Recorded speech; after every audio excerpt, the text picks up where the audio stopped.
Hello friends, જય માતાજી. આજે હું બનાવી રહી છું રીંગણ બટેટાનું શાક. જે પ્રસંગોમાં બને તેવું રીંગણ બટેટાનું શાક આજે હું તમને આપીશ. વરામાં બનતા રીંગણ બટેટાની શાકની રેસીપી.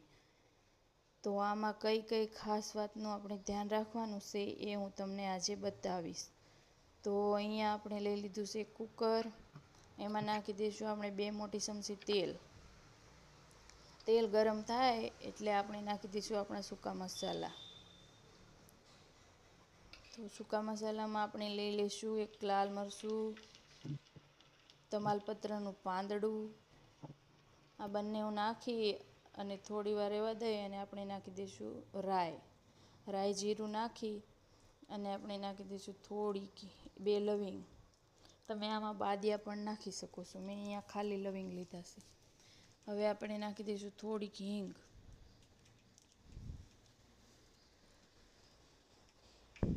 નાખી અને આપણે નાખી દઈશું આપણા બટેટા. જો બટેટા આવી રીતે મોટા મોટા કટિંગ કરવાના અને સાલ રહેવા દેવાની છે. જો તમે બટેકામાં સાલ રહેવા દેશો તો એ શાક ખૂબ જ ટેસ્ટી અને બહુ જ મસ્ત બનશે. ઉપરથી આપણે નાખી દીધું છે થોડુંક મીઠું અને આને ખાલી ઢાંકણ મૂકી ઉપર અને છીટી કાઢી અને આપણે ખાલી મૂકવાનું છે, ઢાંકવાનું નથી. અને થોડી વાર માટે આપણે સડવા દઈશું તેલમાં. પછી આપણે પાછું થોડી વાર સડવા દઈએ અને હલાવી લઈશું. હલાવી અને આપણે ઉપરથી નાખી દઈશું એક મીડિયમ સાઇઝનું ટમેટું. આવી રીતે શાક બનાવવાથી બહુ જ ટેસ્ટી અને મીઠું બને છે શાક. આવી રીતે તેલમાં સોડવાથી બટેટા. હવે થોડીક વાર માટે ફરી આપણે ઢાંકી દઈશું. પછી આપણે પાછું હલાવી અને ઉપરથી નાખી દઈશું આપણે રીંગણને હંમેશા તમે જ્યારે શાકમાં નાખવાના થાય ત્યારે જ સુધારો. વહેલા સુધારશો તો તે રીંગણમાં કડવાશ આવી જશે. આ ખાસ ધ્યાન રાખવાનું છે. જ્યારે મેં બટેટા વઘાર્યા હતા ત્યારે મેં રીંગણ સુધાર્યા હતા. હવે આપણે નાખી દીધી છે અડધી ચમચી હળદર પાવડર, 1 ચમચી ધાણા જીરું પાવડર અને લસણની ચટણી વાટેલી નાખી દીધી છે આપણે. અને ઉપરથી થોડુંક કાશ્મીરી લાલ મરચું પાવડર નાખી દઈશું. અને આવી રીતે હલાવી અને થોડીક વાર માટે આને પણ આપણે સડવા દઈશું. જ્યાં સુધી તેલ છૂટું ના પડે ત્યાં સુધી ધીમા ગેસ ઉપર સડવા દેવાનું છે, નહીંતર આપણે આ લાલ મરચું અને ચટણી બધું નીચે ચોંટી જશે કુકરમાં. થોડીક વાર માટે રહેવા દઈશું આપણે અને પછી આપણે નાખી દઈશું પાણી. તો તમારે આ ખાસ ધ્યાન રાખવાનું છે કે જ્યારે તમે રીંગણ બટાટાનું શાક બનાવો ત્યારે તમે પહેલાં બટેટા તેલમાં વઘારી અને પછી જ રીંગણ સુધારો.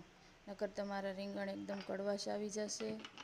અને રીંગણ જો એક હારે તમે નાખી દેશો તો એ રીંગણ લોંદો થઈ જશે. હવે એમાં આપણે થોડુંક મીઠું નાખી અને સળવા મૂકી દીધું હતું. તો 2 સીટી પાડી અને 10 જ મિનિટમાં આપણું શાક તૈયાર થઈ ગયું છે મસ્ત. એકદમ લાલ ચટાકેદાર શાક બનીને તૈયાર છે. હવે પાછું આપણે ગેસ ચાલુ કરીએ અને ઉપરથી થોડાક મસાલા નાખી દઈશું આપણે. તો મસાલામાં આપણે અડધી ચમચી ખાંડ નાખી છે અને થોડુંક ગરમ મસાલો નાખ્યો છે. બધું નાખી અને ઉપરથી નાખી દઈશું થોડાક ધાણા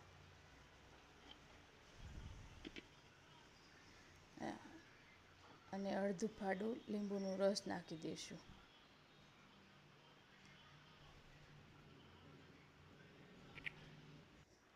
તો આ રીંગણ બટેટાનું શાક તમને કેવું લાગ્યું એ મને કહેજો કમેન્ટમાં. અને તમને મારી આ રેસીપી જરાક પણ પસંદ આવી હોય તો લાઈક, શેર અને સબસ્ક્રાઈબ કરવાનું ભૂલતા નહીં. જો દોસ્તો સબસ્ક્રાઈબ કરશો તો જ તમને નવી રેસીપી જોવા મળશે. તો એકદમ વરામાં પ્રસંગમાં બને તેવું એકદમ ટેસ્ટી શાક આ બને છે. એકવાર જરૂરથી ટ્રાય કરજો મારી આ રીતથી. બહુ જ મસ્ત એકદમ શાક. રીંગણ પણ ગળેલા નથી અને આખા રીંગણ એકદમ મસ્ત દેખાય છે. અને શાક પણ એટલું ચાખવામાં ટેસ્ટી છે તો ખાવામાં પણ બહુ જ ટેસ્ટી હશે.